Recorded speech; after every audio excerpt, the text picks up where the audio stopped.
Good afternoon from the UK, and welcome to my talk on building functional safety products with Wind River VXWORKS.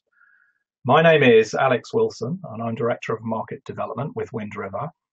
I've been with Wind River around about 20 years and worked from being a field applications engineer to my current position. I've had a lot of experience working with our customers around functional safety products in aviation and rail and industrial. And today I'd like to talk to you about how you might make use of our products to build functional safety systems. So with that, I will start the presentation. So firstly, a little background on Wind River. Wind River has been in business for over 30 years and helps the world's technology leaders power generation after generation of the safest, most secure devices. We're embedded in billions of devices worldwide, ranging from the Mars exploration rovers with autonomous systems that have been executing on Mars for decades, all the way through to airplanes, planes, satellites, consumer devices, factory automation system, robots, all sorts of different systems. Wherever you require an embedded operating system. So we're based in the US, we're part of Intel, and however, we have presence in many countries around the world, so we can operate locally as well. So without further ado, we're going to talk about functional safety in the context of IoT. So how does that flow down? If we look at the business trend at the highest level, we're looking at what we call digital business transformation. That is, the use of technology to radically improve performance or reach of enterprise. It's an effort to modernize systems, to look at a new approach to business strategy, focused on things like customer experience, a shift towards service-based business models. We're seeing companies that are getting increased competition on the digital side. So we see new entrants coming into the market with new approaches to how you might handle legacy systems that we're used to. We're seeing a requirement to increase the efficiency, safety, and resource sustainability of our systems, driven by high energy prices, scarcity of natural resources, increasing labor costs, leading to more automation, these kinds of things. And of course, also the need for new maintenance approaches. We can't afford to send engineers out to the field every time a device fails, or have engineers working around the factory bringing down production lines because of failures. So we need to increase the capability of our systems so that we can do flexible manufacturing with easy maintenance, preferably without needing to visit, increasing the lifetime and energy efficiency of our equipment. And all those things lead to a higher or more stable product quality through increased process robustness and accuracy. So these lead to a number of impacts on our business. Firstly, we need to data enable our systems. The whole concept of IoT and digital transformation folds around the ability to extract data from our factory systems and then using that data to make intelligent business decisions. I talked on one of the talks this morning about consolidation and virtualization as a way of improving lifecycle cost. But today, this afternoon, I want to concentrate more on the functional safety aspects of digital transformation. Quite often, safety systems are separated and isolated from our main systems. We assume that a system that has a safety function, and therefore we don't want to connect it to the internet. Now, at the highest level, that may be true, but when we think about how we do that, we lose value from our whole process of digital transformation. The whole idea of being able to extract data from our safety systems and bring them into the fold really gives us a competitive advantage. So let's dive into and look at some of our functional safety systems and what that means. So I've used IEC 61508 as a way of describing what we mean by functional safety. In actual fact, in different industries, there are all sorts of different standards that come under play. But 61508 is a rather nice standard because it can be used, and in fact has been used to influence several other standards. And this slide comes from that standard. It describes the purpose of functional safety. The equipment under control is managed by some form of computing platform. In this case, the P at the center of the box here. This is our programmable electronics. And this contains, or part of this contains, our safety function. And the safety function, as it says here on the slide, is a function that is carried out by a safety-related system to minimize risks with a goal of achieving and or maintaining a secure state for the equipment under control when a predefined dangerous incident is taken into account. And the whole concept of functional safety is to analyze our system in a way that reduces that risk. And in fact, we use that risk methodology to set what we call the safety integrity level of the system so that we can figure out how much effort we need to put into making sure our functional safety system behaves correctly. Now, as we look across different markets, we know that we have different functional safety requirements depending on the market we're operating in. If we're in a process automation environment, it may be more of a continuous process as opposed to the discrete operation of maybe robotic controllers and manufacturing systems. If we look at transportation systems, I'm showing rail here, but this really covers rail, automotive, aircraft. We have different types of systems, control systems or signaling systems, air traffic management systems, roadside systems, all these kind of things that could have a functional safety requirement. And energy, I've isolated here slightly separately, where we look at things like energy production, power plants. These are generating huge amounts of energy. They have huge moving parts or even nuclear capable systems where safety is paramount to make sure these systems don't go wrong. And of course, distribution systems to get that energy to where it's needed at the factory to produce our cars and trains and planes. So the functional safety works across all sorts of different segments. But what's interesting, especially in the context of IoT, is that we're starting to think about not only functional safety, but cybersecurity aspects as we connect these kinds of systems to the IoT network. So let's take a look at those two aspects, safety and security, and just put some definitions out so that we understand what we're talking about when we talk about safety and security. So one way of looking at safety is you can consider it that the system you're building must not harm the world. So if my control system goes wrong, I don't want my robot to swing around and harm the operator. If my autonomous car takes a wrong turn, you don't want it smashing into a crowd or a wall and again, hurting people, that kind of thing. We're designing a safety system to prevent our system from harming the world. Security, on the other hand, is the other way around. We're looking at how the outside world can't affect our system. So we don't want to let hackers come in and attack our system and steal data or attack our system and make its behavior change. And that's especially true when we think about safety systems, because we don't want security breaches then infiltrating our safety systems and causing safety problems. For instance, we wouldn't want someone to hack our cars and suddenly slam the brakes on when we're traveling at high speed or turn the steering wheel or something like that. So we're looking at how the outside world mustn't harm the system. And when we think about these two aspects, this really gives us our challenge. In a safety system, we have a very well-defined perimeter. We know everything inside that perimeter. That's what we're building. And so we can very easily use techniques and methodologies to make sure that we follow a safety systems approach as defined in 61508.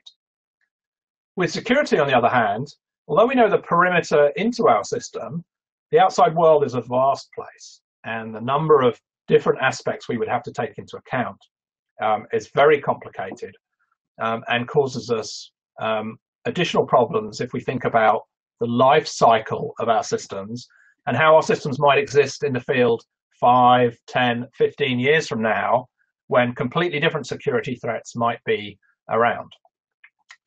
So another way of looking at this is, as we look at the life cycle, is typically with safety systems, We learn from our mistakes. So our systems mature.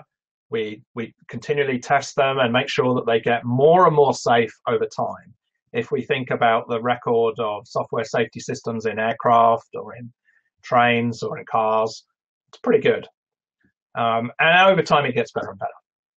With security, on the other hand, it becomes challenging over time because our software becomes older and dated, and we need to think about how we can maintain our security aspects as the threats become more and more sophisticated.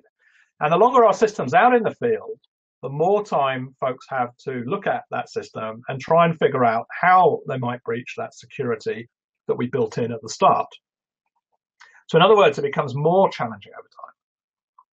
So that brings me to Wind River's product, the VXWORKS real-time operating system. So I'll give you a quick overview of that and then look at how we tackled the aspects around functional safety. So VXWORKS is a real-time operating system. So that means it is a small embedded operating system that runs on an embedded processor. It is fully deterministic. That means that when it says it'll meet a deadline, it will meet that deadline. And if we think about control systems and safety systems, that is a very important aspect, because when we need to react to a particular outside event, we need to make sure that the operating system does what it says it's going to do. If we miss an event, if we're too busy doing something else, then missing that event may cause catastrophic results. Our car may crash or our robot goes out of control, those kind of things. So as we look at VXWORKS, it's made up of the core platform, development tools, middleware and support, and then the operating system itself. Within the operating system, we also have a layer that supports the different architectures and board support packages for all your different middleware needs and device requirements. The operating system is fairly simple, runs on 32-bit and 64-bit processors. But then on top of that, we have packages that allow you to do a lot of middleware and application support, adding network stacks, field bus interfaces, USB stacks, file systems, graphics, all those kind of things. And that allows you to build a very large range of different types of devices. On top of that, we have the development tools that allow you to develop code. That includes things like the compilers and tool chain, the source code of the operating system itself, your IDE, and then support for different host platforms. So this provides a very general, if you like, real-time operating system that allows us to develop embedded applications. So when it comes to safety, we need to think about each of these components and figure out how or what the impact of these components is on our safety system and how we would go about going through a safety certification process following 61508. So there's our core platform. As I mentioned, it's a general purpose OS. It has extensive middleware. It runs on multiple architectures, so it's fully scalable and modular. As we look at our safety system, we need to add some components that help us achieve our goals of safety. So the first of those is time and space partitioning. Time and space partition is the way we execute our applications in our final system. Time and space partitioning allows us to provide guaranteed time slots and guarantee memory areas for applications such that they run when they say they're going to run and they only use up the space they require. This allows us to generate some very good arguments around systems running multiple levels of safety. So for example, you may want to run your safety function alongside a more generic bit of code acting as a communication interface back to your IoT system, and the time and space partitioning helps you do that. You also need to consider how you build your safety certified kernel.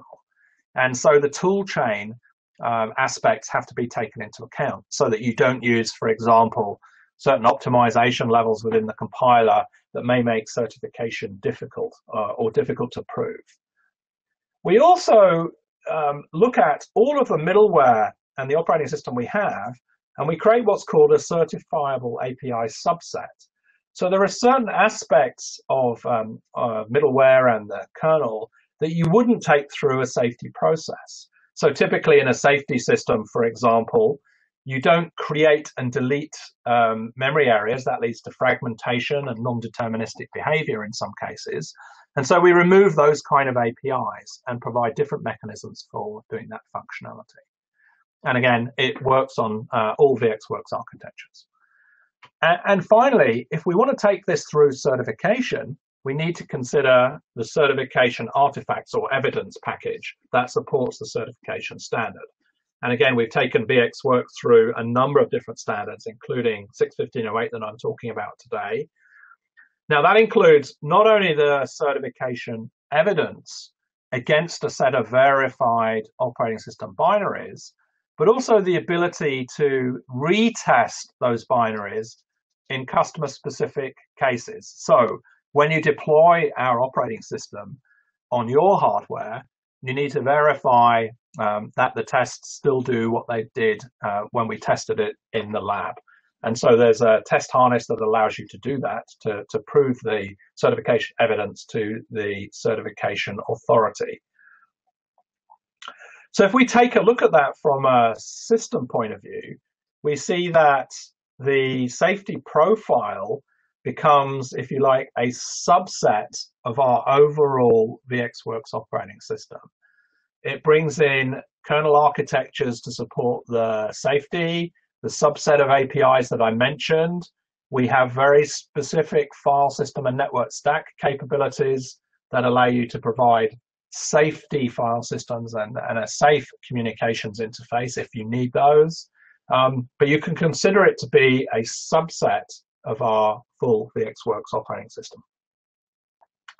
Now, I mentioned different standards, and our approach, as I mentioned, is to tackle a couple of standards.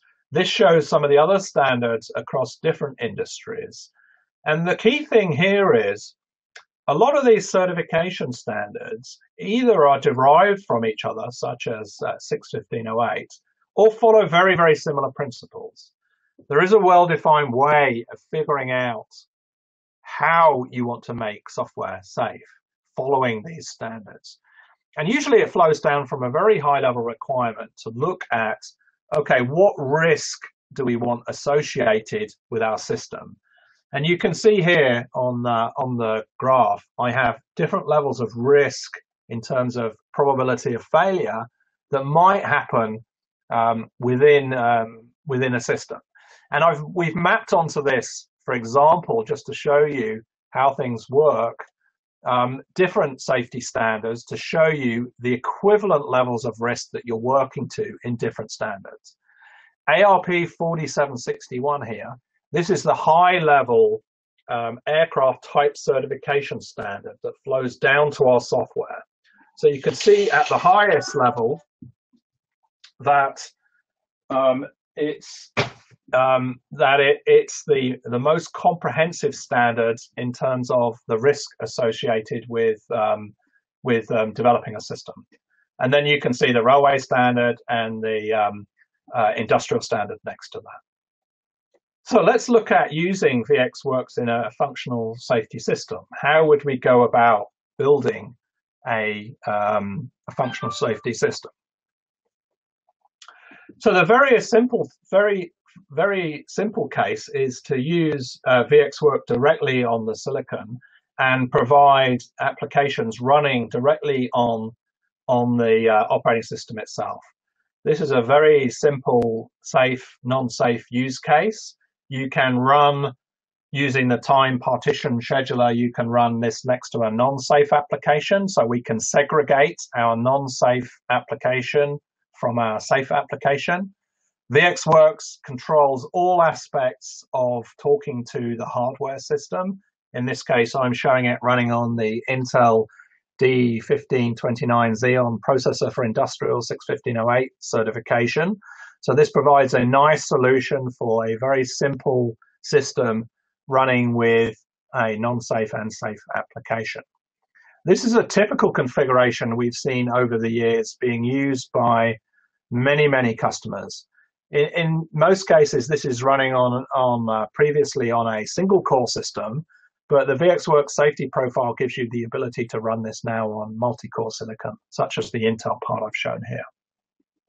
As we introduce this kind of silicon with multiple cores that we can use for our safety system, we start to think about, okay, can we do more sophisticated, more complex systems? And that introduces the concept of our safety certified hypervisor. This is where we now introduce the possibility of virtualizing and creating virtual machines for our safety system. So you can see here I'm showing a relatively simple system now with 4 virtual machines. This is running VXWORKS Safety Profile, as is the second core, but we're also running full-blown Linux on the 3rd core and full VXWORKS on the 4th core. So we have the ability to have single safety applications as we had before, and also separated non-safe applications. But now we can run more sophisticated software by using the hypervisor to create full virtual machines.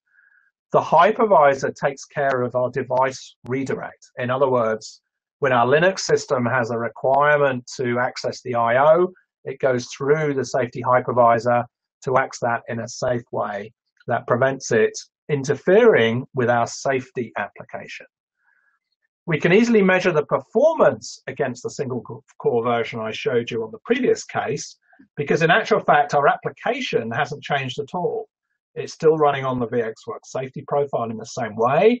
So we can check that our application migrates to this story very easily, and its performance can be measured in a way that it doesn't affect the safety requirements of our system. Now, moving forward, we look at more sophisticated systems where we introduce the concept of sharing cores within a safety application. Now, the reason this is more complicated is it adds additional work to our safety application. We've now taken our safety application and migrated it to run on multiple cores, and that has implications both for how we write our safety application and how it executes on those cores. So we now have multiple cores per application. We can still separate out our safety applications, and if we've written our program correctly, this gives us better performance than on the single core. We would have to make sure that our safety arguments running on multiple cores meet the requirements of the safety standards.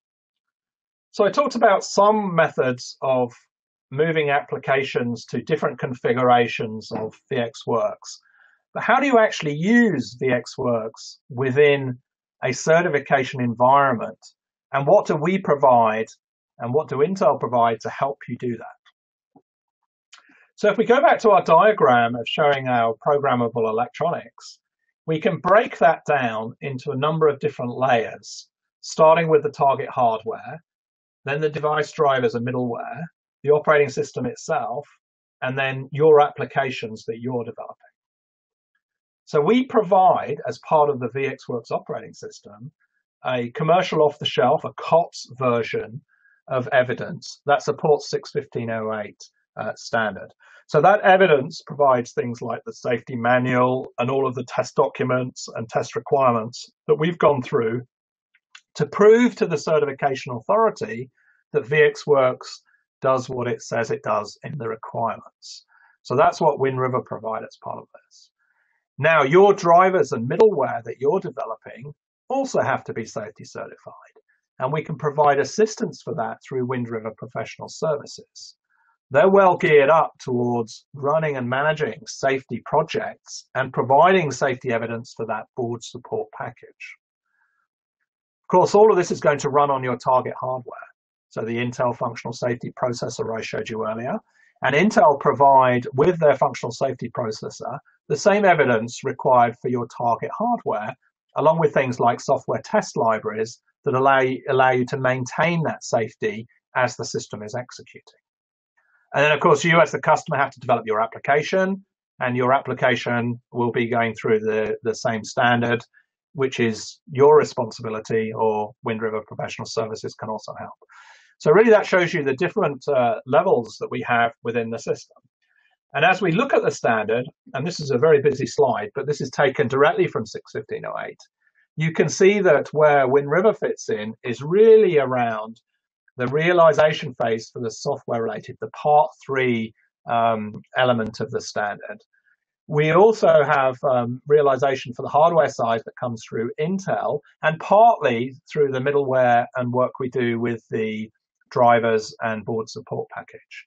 And then on top of that, we have different parts of our tests that have to cover part 6 and part 7 that show you guidelines on how we've done our tests and the techniques we've used, and of course other aspects and requirements that we have to show as part of the standard. And that comes as a complete package within the WinRiver software set.